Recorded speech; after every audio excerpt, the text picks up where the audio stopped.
अब बानी तहरीक इंसाफ जो है और ख़ुद तहरीक इंसाफ के अंदर जो पॉलिटिकल लोग हैं वो इस वक्त अपनी जो लीडरशिप है, चेयरमैन और सेक्रेटरी जनरल जो है, दोनों से वो शदीद नाराज़ हैं। उसकी वजह यह है कि वो समझते हैं कि ये सियासी जमात है, इनको उन्होंने बार की जमात बना दिया।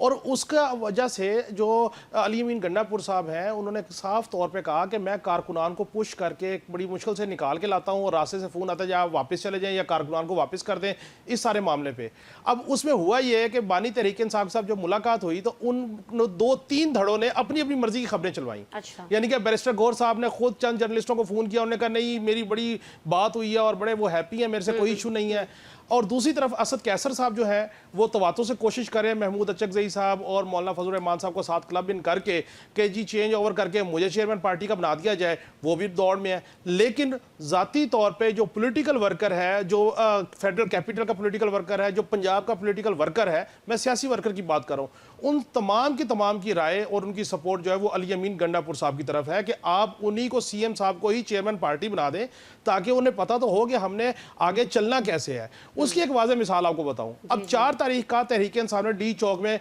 पॉइंट दिया हुआ है, कॉल दी हुई है। बानी तहरीक इंसाफ ने कहा कि वहां पे जमा हो, हर सूरत हो, भले 2 दिन आपको लग जाए। और पार्टी के जो सेक्रेटरी जनरल है सलमान अकरम राजा साहब, वो एक कोर के ग्रुप में मैसेज करते हैं और वो मैसेज ये करते हैं कि जी यहाँ पे 3 साल और 10 साल की सजा वाला वो कानून बना हुआ है, तो वो मसला ये ना हो जाए, तो ऐसा करें इसको हम शिफ्ट करते हैं रावलपिंडी की तरफ। फिर उन्होंने कहा जी बानी तहरीक इंसाफ कह चुके हैं, तो उन्होंने कहा आप ऐसा करें कि चूंकि वो कंटेनर्स लग गए हैं, ब्लॉकेज हो जाएगी, तो आप ऐसा करें इसको ना अटक की तरफ ले जाएं, टेक्सले की तरफ ले जाएं। तो ये जो पॉलिटिकल वर्कर है वो घर से निकलता है, उस पर पर्चे हैं, वो मारे खाता है, आंसू गैस बर्दाश्त करता है, चीज़ें बर्दाश्त करता है। और जब उसको पता ये लगे कि बानी तहरीक इंसाफ जो है वो जेल से ये एक बात कह रहे हैं और पार्टी के चेयरमैन और सेक्रेटरी जो उनसे हैं वो दूसरी बात कर रहे हैं, तो कारकुनान जो है वो डेस्परेटेड है। सियासी वर्कर जो है वो सियासी शख्सियत के साथ ज़्यादा कंफर्टेबल होता है। तो मेरा ये ख्याल है कि ये जो 4 वाली एपिसोड है, ये आईनी तरमीम वाली एपिसोड है, इसके फ़ौरन बाद फैसला तो बानी तहरीक इंसाफ ने बहरहाल कर लिया हुआ है।